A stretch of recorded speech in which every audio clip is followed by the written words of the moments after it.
Reverend Kevin Gray from the Sacred Heart Church in Connecticut has been arrested and charged with first-degree larceny after he stole $1.3 million from his church and spent it on male escorts and expensive hotels and dinners. I'm not even sure that's a crime anymore. So it gets worse. It does get worse. So he did this for several years, I think.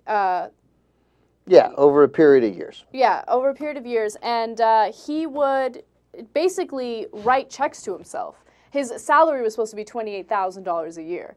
But he would write checks to himself, and he would basically live a double life. He would go to New York. He'd meet up with male escorts. He would obviously... like stay at really nice restaurants, stay at nice hotels, right. Buy really nice clothes. Mm-hmm.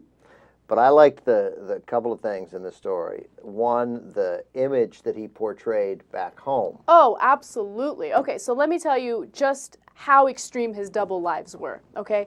So in Connecticut, he pretended like he was this humble reverend. He refused to drive a car. He would walk from one church where he supposedly lived to the other church where he was the reverend. Right, so he wouldn't spend money on cars so they could use that money for like the good of the church. Right. He also lied and said that he had cancer, and that's why he kept flying out to New York to get treatment. And I mean, this guy is such a clown, and it's so sad because these people really thought he was this great guy. Like, oh, look at him. Yeah. He's spending his own money on the church, and because he doesn't want to drive a car, and he does everything for us, and oh, how sad he has cancer. In the meantime, he's flying out to New York and banging male escorts. And what I like is that some of the parishioners, like, they're still like, no, you don't understand. He didn't have a car. Like, he walked. You don't understand. You missed it. But there are parts of this guy I like. One guy who he met in Central Park, and he paid for the guy to go to Harvard. Uh-huh.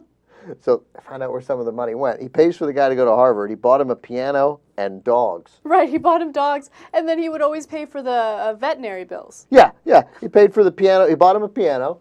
And then, well, if I buy you the piano, I got to give you lessons. If I buy you dogs, I got to pay for the vet. So he buys him piano, dogs, vet lessons, piano lessons. And then the police were interviewing the guy and the pastor in New York, and the pastor shows up at the house. Right. Yeah. Right as the police are interviewing the guy that the priest is giving money and dogs to. Yeah, and he basically says right then, oh, yeah, I don't have cancer. You got me. Yeah. Nah, I'm done. As police interviewed the man, Gary arrived at his apartment. Gary admitted he was not an attorney and he did not have colon cancer. Yeah, he's been pretending to be an attorney. So he admits, yeah, okay, I'm not an attorney. And then when police ask him, how much did you take? He goes, about $1 million. Yeah, he's just totally nonchalant. Turned out it was $1.3 million. And then Anna, did you see why he didn't? First of all, he did this in part because he wanted to, as you say, bang male escorts and wear nice clothes. But why he in part did this and what he had against the church?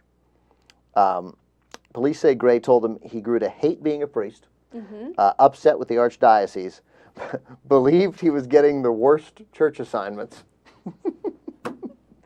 Waterbury, great.